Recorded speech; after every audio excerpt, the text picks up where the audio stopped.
അപ്പോൾ ഇന്ന് വന്നിട്ടുള്ള എന്താണെന്ന് വെച്ചാൽ ഞങ്ങൾ ഇന്ന് എല്ലാവരും കൂടി വൈകുന്നേരം ആയപ്പോൾ ഒന്ന് പുറത്തു പോകാൻ വിചാരിച്ചിട്ട് അത് സൺഡേ ആണ്. അപ്പോൾ എന്തായാലും ഒന്ന് പുറത്തു പോകാൻ വിചാരിച്ചിട്ട് ഇറങ്ങി ഒരു 4 മണിയൊക്കെ ആയപ്പോഴേക്കും ഞങ്ങൾ ഇറങ്ങിയിട്ടുണ്ട് കേട്ടോ.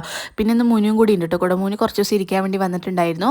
അപ്പോൾ തന്നെ ഞങ്ങൾ ആലോചിച്ച് തീരുമാനിച്ച് അവസാനം എത്തിയത് നമ്മുടെ മലമ്പുഴയ്ക്കാണ് ഗൈസ്. ഇവിടെ പിന്നെ പൊതുവേ ഞങ്ങൾ അങ്ങനെയാണ് കുറേ നേരം ആലോചിച്ച് തീരുമാനിച്ച് എങ്ങോട്ടെങ്കിലും പോകാമെന്ന് പറഞ്ഞിട്ട് ഇറങ്ങിയിട്ട് ഞങ്ങൾ നേരെ പോകണമെന്ന് മലമ്പുഴയ്ക്കായിരിക്കും കേട്ടോ ഗൈസ്. പിന്നെ അതാണല്ലോ അതിൻ്റെ ഒരു കിടപ്പ് വശം.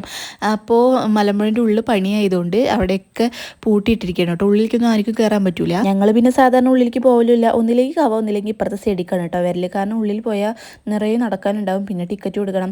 അപ്പോൾ ഞങ്ങൾ എന്തായാലും ഇപ്രാവശ്യം ഇപ്പുറത്തെ സൈഡിലേക്കാണ് വന്നിട്ടുള്ളത്. അവിടെ പാലത്തിൻ്റെ പണിയൊക്കെ നടന്നുകൊണ്ടിരിക്കുകയാണ്. അവിടെയൊക്കെ കുറച്ച് നേരം പോയി കുറേ നേരം നിന്നിട്ട് ഞങ്ങൾ ഒരു ചായ കുടിക്കാൻ വിചാരിച്ചു. നല്ലൊരു കാപ്പിയും പൊക്കവടയും ഒക്കെ കൂടി കഴിച്ചു. ഇടയിൽ കൂടെ ഉപ്പിലിട്ടതും ഒക്കെ കഴിക്കുന്നുണ്ട്. അപ്പോൾ മോളിത് അമ്മാൻ്റെ മടിയിലിരിക്കുന്നുണ്ട് കേട്ടോ. അവൾ എന്നെ ഒരേ ചോട്ടിലാണ്. എനിക്കും എന്തെങ്കിലും കഴിക്കാൻ തടി, നിങ്ങൾ മാത്രം എല്ലാം കഴിക്കുന്നുണ്ടല്ലോ എന്നുള്ളൊരു ഭാവത്തിൽ കേട്ടോ. പിന്നെ ഞങ്ങൾ അവിടെ നിന്ന് മാറി കുറച്ച് നേരം വേറൊരു ഭാഗത്ത് പോയി ഇരുന്നു കേട്ടോ. ഇപ്പം മോള് ഒരേ കളിയാണ്. പിന്നെ ഞങ്ങൾ കുറേ ഫോട്ടോസൊക്കെ എടുത്ത് കുറച്ച് നേരം അവിടെ ഇരുന്നു. അവിടെ അപ്പോൾ കുറേ കുട്ടികൾ മീൻ പിടിക്കുന്നുണ്ടായിരുന്നു കേട്ടോ. കുറേ അല്ല, 2-3 കുട്ടികൾ മീൻ പിടിക്കുന്നുണ്ടായിരുന്നു.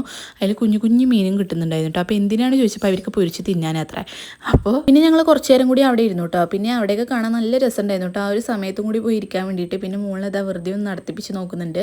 പിന്നെ അതൊക്കെ കഴിഞ്ഞ് ഞങ്ങൾ തിരിച്ച് ഇറങ്ങി കേട്ടോ. ഇത്തിരി ബ്ലോക്ക് ഉണ്ടായിരുന്നു കേട്ടോ ഞങ്ങൾ അവിടെ നിന്ന് ഇറങ്ങിയ സമയത്ത്. പക്ഷേ പോണ സമയത്ത് ഒട്ടും തിരക്കുണ്ടായിരുന്നില്ല കേട്ടോ. പിന്നെ ഞങ്ങൾ നേരെ പോയത് ഇപ്പാൻ്റെ അമ്മേൻ്റെ വീട്ടിലേക്കാണ് കേട്ടോ പോയത്. അവിടെ കുട്ടികളുള്ളതുകൊണ്ട് മോള് കുറച്ച് നേരം അവിടെ ഇരുന്ന് കളിക്കുകയൊക്കെ ചെയ്തോട്ടെ. ഞാൻ കരയുന്നാണ് വിചാരിച്ചത്. പക്ഷേ പിന്നെ ഞങ്ങൾ അവിടെ നിന്നാണ് കേട്ടോ ഫുഡ് കഴിച്ചത്. അവിടെ നിന്ന് ഫുഡ് കഴിച്ചിട്ട് ഞങ്ങൾ പിന്നെ നേരെ വീട്ടിൽ പോയിട്ടോ. വീട്ടിൽ പോയിട്ട് പിന്നെ കിടന്നുറങ്ങി ഗൈസ്. അപ്പോൾ എത്രയേ ഉള്ളൂ, ടാറ്റാ.